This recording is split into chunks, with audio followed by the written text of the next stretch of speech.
بلکہ ایک بریلوی عالم کی تقریر سن کے تو میرے پاؤں تلے سے زمین نکل گئی. اس یزید دی تعریف کیتی ہے. میں آخا بریلوی کی لگن تے اس نے کہا جب تک یزید کا دفاع نہیں کریں گے معاویہ کا دامن نہیں بچ سکتا. آپ کی مسجد کا خطیب ہو, سچی سی بات کرنا, دل پہ ہاتھ رکھ کے بولنا, آپ کی مسجد کا خطیب ہو, عالم ہو, شیخ الحدیث ہو, بزرگ ہو, معزز ہو, محترم ہو, مکرم ہو, متقی ہو, پرہیزگار ہو, شب زندہ دار ہو, تہجد گزار ہو, اس کا بیٹا کبوتر باز ہو, زانی ہو, شرابی ہو, اور وہ عالم اپنے بیٹے کو ممبر پہ بٹھائے جمعے کے دن کہ پتر خطبہ دے جمعے دا, کیا کہو گے؟ اس عالم کو کیا کہو گے؟ اسے کہو گے نا کنبا پرور ہے, دنیا کا بھوکا ہے, اولاد کی محبت میں سارا کام کر گیا.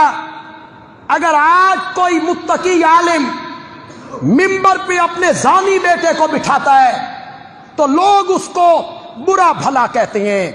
اگر یزید ویسا ہوتا جیسے تم کہہ رہے ہو تو معاویہ جیسا صحابی اسے خلافت میں بٹھاتا. اس کے یہاں سسٹم عدل ہے.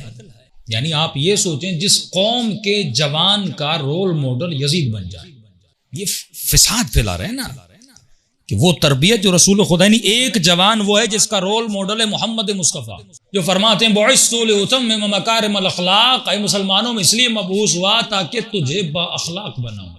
صرف اخلاق نہیں, مکارم اخلاق, اخلاق کی بلندیوں تک تمہیں پہنچاؤں. اور اسی مسلمان کے لیے جو رسول کو مانتا ہے اس کے سامنے یزید جیسے کو لایا جاتا ہے. یہ کہو رحمت اللہ کہ اللہ اس پہ رحمت بھیجے. اب یہ جوان سوچے گا نہیں بھائی جب یزید اتنا کچھ کر چکا اس پر رحمت ہے تو میرے چھوٹے چھوٹے گناہوں کو خدا کیا کرے گا, تو مجھے بھی جو دین میں کرنا ہے کرنے دو. بڑا اچھا اسلام ہے جس میں اتنی پارٹی بازی ہے. کتنی پارٹی بازی ہے کہ ایک نے رسول کو دیکھ لیا, 4 لفظ رسول سے سن لیے, وہ صحابی بنا. اب کیوں کہ اس کا بیٹا ہے, تو پھر اس ملک میں کیوں چیخیں مارتے ہو اور دھاڑے مارتے ہو؟ جب سیاسی پارٹیاں باپ کے بعد بیٹا آتا ہے, بیٹے کے بعد بیٹا آتا ہے, یہ اصول پھر یہاں بھی چلا. لیکن جب انسان تعصب پہ اتر آتا ہے, جب یہ سوچتا ہے کہ میرا رزق خدا نہیں دے رہا سعودیہ دے رہا ہے, جب یہ اپنے رزق کا مالک بندوں کو سمجھتا ہے تو بندوں کی تعریف کرتا ہے, خدا کی تعریف نہیں کرتا. اس کی ایک ریزن ہے, اس کی وجہ ہے. اس کی وجہ یہ ہے کہ یہ جانتے ہیں کہ اگر لعنت یزید پہ بھیجی جائے گی تو اہل سنت کا ایک سب سے بڑا اصل اور بنیاد جو میں نے کہا وہ ہے عدالت صحابہ, تو وہ اصل ان کا خراب ہو جائے گا. کیونکہ جب پورا اہل سنت کا معاشرہ یزید پہ لعنت بھیجے گا تو یہ بچہ باپ سے پوچھے گا بابا ایسے کو بنایا کس نے تھا, ایسے خبیث کو بٹھایا کس نے تھا؟ تو سامنے جواب آئے گا کہ فلاں نے بٹھایا تھا. تو کیا کہے گا, مجھے پتا ہے کہ یزید کیسا تھا, کہ باپ اپنے بچے کو جانتا نہیں تھا, اور اس گھر میں بچے کی ایسی تربیت ہوئی کیسی؟ علی بھی تو بچے پال رہے ہیں لیکن علی کے گھر سے حسن نکل رہا ہے, حسین نکل رہا ہے, اور ان کے گھر سے بچے کیسے نکل رہے ہیں؟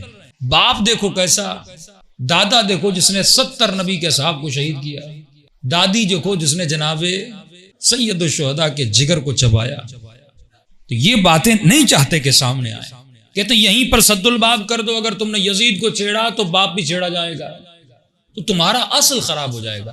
آج تک انہوں نے اپنے بزرگوں سے پوچھا کہ یہ عدالت صحابہ کا نظریہ دیا کس نے؟ مفتیوں نے, فلاں امام نے, فلاں امام نے. کبھی حوالہ نہیں دیا جاتا کہ یہ نظریہ رسول. قرآن کا نظریہ یہ ہے کہ اکرمکم عند اللہ اتقاکم, اللہ کے نزدیک وہ بندہ قابل احترام ہے جو با تقوی ہو, جو دین کی عزت کرے, جو نماز کی عزت کرے, جو اصول کی عزت کرے, جو توحید کی عزت کرے.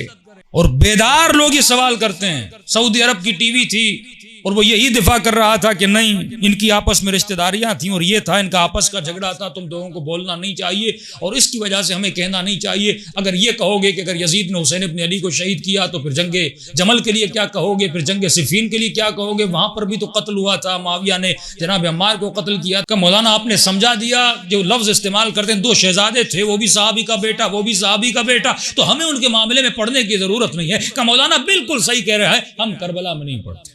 لیکن یہ بتاؤ واقعہ حرہ کے لیے کیا کہو گے, 3 دن مدینے کو اپنے سپاہیوں پر حلال کر دیا. 400 عورتیں حاملہ ہو گئیں، 400 زنازادے بچے پیدا ہوئے. مسلمان اس کی ڈر سے کعبے میں چھپ گئے. 3 دن کعبۃ اللہ کو ڈھایا گیا، آگ لگائی گئی، بوڑھے بوڑھے صحابیوں کو مارا گیا. کہ اس کے بارے میں آپ کیا کہیں گے؟ تم کسی کے ظلم کو کربلا میں چھپا سکتے ہو، اور حسین تو پہلے ہی بتا کر گئے تھے اگر اس خبیث کا مقابلہ نہیں کرو گے یہ آگ تیرے گھر تک بھی آئے گی. بھائی اگر لعنت بھیجنا جرم ہوتا تو 41 مرتبہ خدا قرآن میں لعنت کیوں بھیجتا؟ 41 ٹائم خدا نے قرآن میں لعنتیں بھیجی ہیں. اس کا مطلب لعنت بھیجنا بری بات نہیں ہے، دیکھنا یہ ہے کہ کس پہ لعنت بھیجی جائے.